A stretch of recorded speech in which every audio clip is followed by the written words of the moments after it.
All right, so today what we're going to do is we're going to look at section 2A, and we're going to be looking at regression lines or line of regressions. And what this means is we're going to take a scatter plot, points wherever, who cares, and we're going to find what's called the line of best fit. What that means is that we're going to use every single point in the scatter plot, and using distance measurements, we're going to find the line that would fit in exactly the middle of those points. Now, you can kind of do this by eye, right? That looks like a pretty good line for this data. But to be precise and to be able to make predictions, we need an actual equation. And that's what we're going to be looking at. How do we find the equation of that line? Okay? So we're going to go to the book and look at some ways to do this by using a formula. Then we're going to look at ways to do this using our calculator. And then we're going to look at ways of doing this using Excel so that you can put it into your assignment.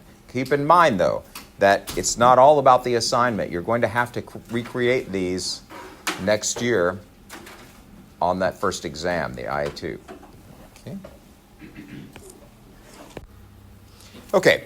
So if you'll notice, the title of this is not regression lines. The title of it is fitting a linear model to numerical data. So the first thing I want to do is talk a little bit about that. Anytime you see that word model, then you should automatically think equation.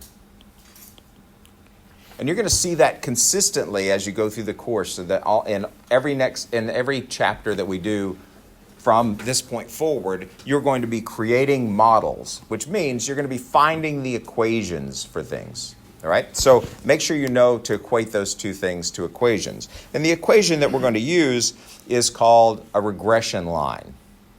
And again, that simply means the line of best fit, the linear model that would best represent the data that you have in your scatter plot or in your chart. You could have it given to you as a chart. It doesn't make any difference. And so what we're going to do is we're going to look at how to do this, again, 3 different ways. We're going to do it using formulas, and those formulas are on your formula sheet, although they look funny compared to the book. But, well, I'll show you which ones they are. We're going to look at it using a calculator, and then finally, of course, we're going to look at it using Excel because you're going to use it as part of your assignment. And we'll talk about that as a completely different thing in relation to the scatter plot and our Excel spreadsheets that we've been building. So the first thing I want to do is remind you about the slope-intercept form of an equation, or the general form for an equation, that y equals a plus bx. You've done this before in past classes. Y equals a plus bx is just the slope-intercept form of an equation, or gradient intercept form, where b is equal to the gradient of the equation. Remember, that slope, how much it is either going up or down. Be careful here. It'll give you a sign. You need to use the correct sign. If you don't get the right sign, then you're going to be in trouble.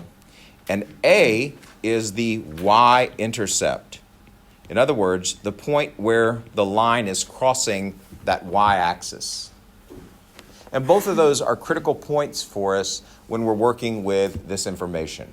All right? You're going to see that you're going to use all of that information as you move forward. So we're going to look at either a chart of values or a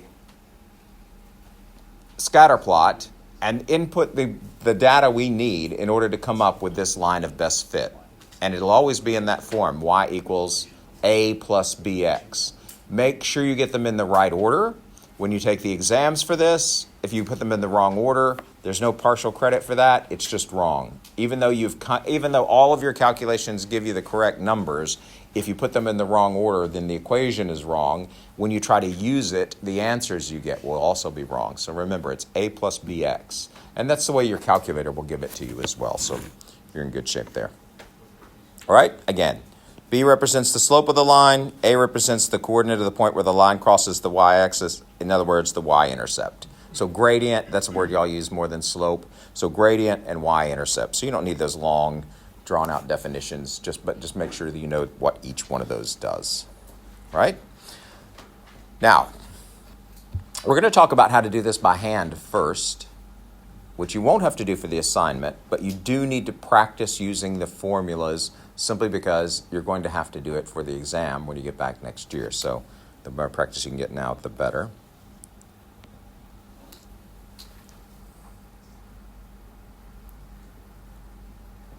So the first thing I want to do, I'm going to continue some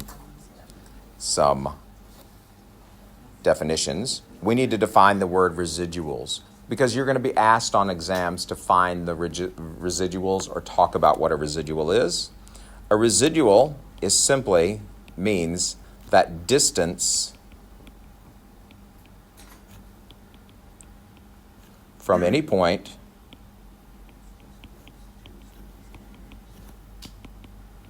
to the line. So that distance is the residual, what's left over, the amount left over from the line. And you're going to be looking at residuals and you're going to be using them later to get information. Okay? Now, the least squares regression line is a way of doing this using squares and doing some calculations. You're not going to have to do that. What you're going to always do is you're going to use another formula for this that uses standard deviations instead. Right? So let's look at that. So you won't have to do all of the math with the squares. What you're going to use is you're going to use a formula. And here are the pieces of the formula that you're going to need to find. And we've looked at how to find these both on the calculator and on using Excel. So when you're finding them, you already know methods for finding them. And we're going to practice them.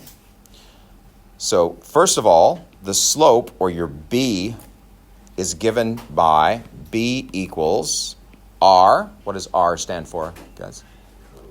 Correlation coefficient times SY, where SY is the standard deviation of the Y values. Good. Divided by SX, standard deviation of the X values. Right? So this is all information that we've used in the past. And again, you can find it with your calculator or you can find it using Excel. Right? The other point we need is our Y, our A, and we simply find that by taking Y bar, which stands for what? Mean of the Y values, minus B. Now be careful, it's minus B, so what if your B is negative? What's minus a minus going to do? Become a positive, so watch that sign, times X bar, and which is the mean for the X values. And that's the reason we always find B first, is because B is used in the calculation of the A part, right? Once you have those numbers, it's simply a matter of plugging them into the right place into your standard form, Y equals A plus BX. So you'll find B, use it to find A, and then you'll just simply plug A and B into your equation.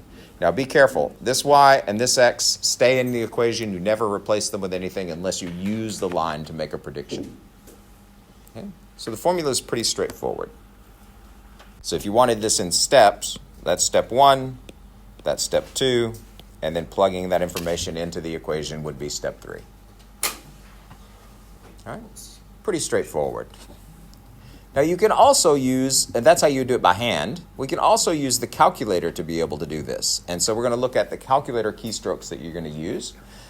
Luckily, it's the stats menu that you've been using for finding the R, right? So it's going to seem very familiar to you. Let me warn you, however, that 3 people in both of my classes on the mock exam remembered this calculator keystrokes to do this. So 3 people got it perfectly right because it's so easy. Everyone else got that question wrong simply because they didn't remember the calculator keystrokes to do it. That seems like a really bad way of losing 5 points on an exam to me. All right, so that's how you're going to find it when you're looking at the formula. And again, you're going to see We're going to talk about how the calculator can find those pieces as well. It's going to be built into what we do on the next part. All right? So, next thing we're going to do is look at the calculator method.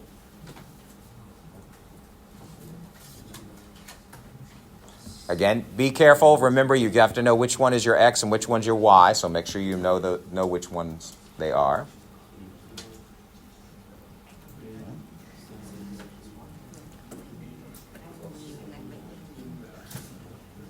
So here we go. If you have your calculator, this would be a good time to follow along, but you're going to see that it's very similar to what we did before.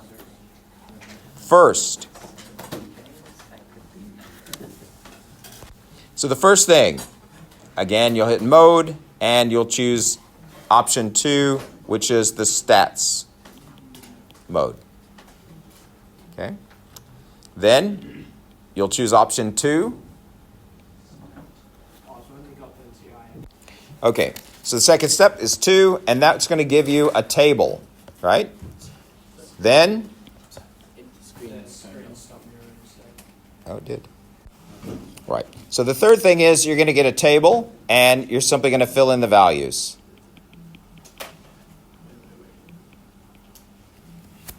Right? Fourth step is that one that seems counterintuitive. You'll hit the all clear button. Then you're going to hit Shift and the number 1, which is simply the stats menu. Then 5, REG, and now you know what REG stands for. What do you think? Regression, right? So you're looking for the regression lines. Then you're going to see a whole table of options, right? You'll see it says A, then R, then B, etc. Right? And each one of them has a number to tell you what thing you're looking for. And there's some others there, standard deviation, etc. there. But we're interested in these two. So, but you can only find one at a time. So first you'll find your A. So you'll set A and when you want one of these values afterwards, you're going to have to hit equal. So when you're finally getting to your output, after you doing down all the inputs, you're going to have to hit equal to get the output.